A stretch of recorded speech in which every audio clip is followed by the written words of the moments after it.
Welcome to Win the Day from Back to the Bible. I'm your coach, Pastor Nat, and today we're going to talk about taking Jesus at His word.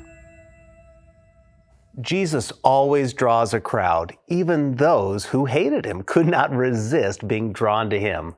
I mean, listen to what Jesus had to say here in John chapter 10. At that time, the Feast of Dedication took place at Jerusalem. It was winter, and Jesus was walking in the temple, in the colonnade of Solomon. So the Jews gathered around Him and said to Him, "How long will you keep us in suspense? If you are the Christ, tell us plainly." Jesus answered them, "I told you, and you do not believe. The works that I do in my Father's name bear witness about me, but you do not believe, because you are not among my sheep." Though clearly aware of the danger he was in, rather than run and hide as a hireling would want to do, the shepherd, the good one, stood boldly in the face of his haters as only a good shepherd would do. He stayed close to his flock. In fact, as this narrative unfolds, we will quickly discover that the great threat to the sheep was not predatory animals, but rather the very ones appointed to be their protective shepherds. Unfortunately, the high priests, scribes, Pharisees, and Sanhedrin turned out to be nothing other than a band of sly thieves, violent robbers, and spineless hirelings. So in their hateful looming shadow of increasing hostility, the good shepherd walked boldly.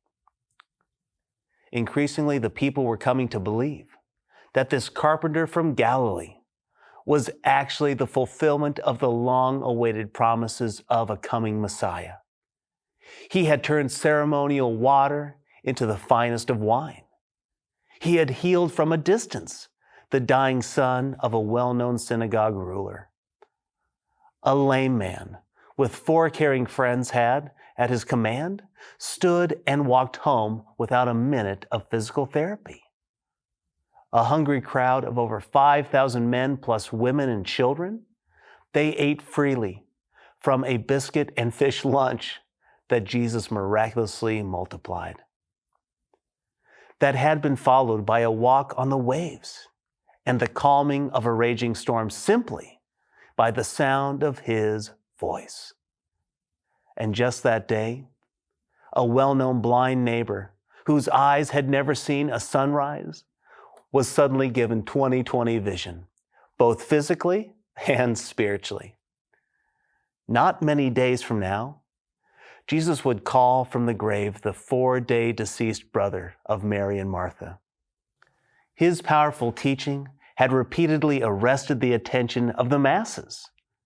And even more recently, the security forces of the Sanhedrin had returned empty-handed because they found his speaking to be totally irresistible. By both word and works, he was proving over and over that he was the sent one from God. When a heart is determined to reject obvious truth, the best defense is to pursue a divisionary discussion. And so we see here, "How long will you keep us in suspense? If you are the Christ, tell us plainly." Unwilling to go down that fruitless rabbit hole, Jesus simply responded, "I told you, and you do not believe."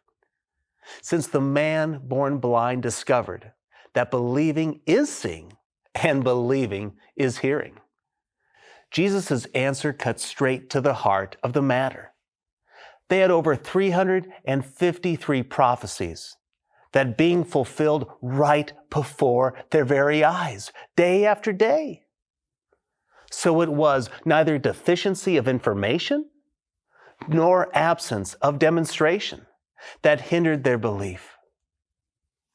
Jesus told the Baptist messenger, "Go tell John what you hear and see."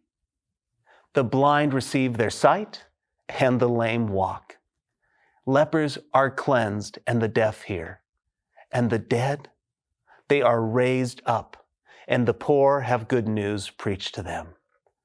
It wasn't because of lack of information or demonstration that the religious leaders didn't believe Jesus. On the other hand, those who believed did so because they recognized his voice as their spiritual shepherd.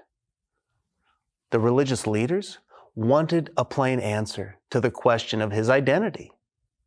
He not only gave them a plain answer, but he also stated in simple terms why they did not believe. You do not believe because you are not my sheep. But like King David, those who do believe can boldly say, Lord, you are my shepherd. You are all that I need.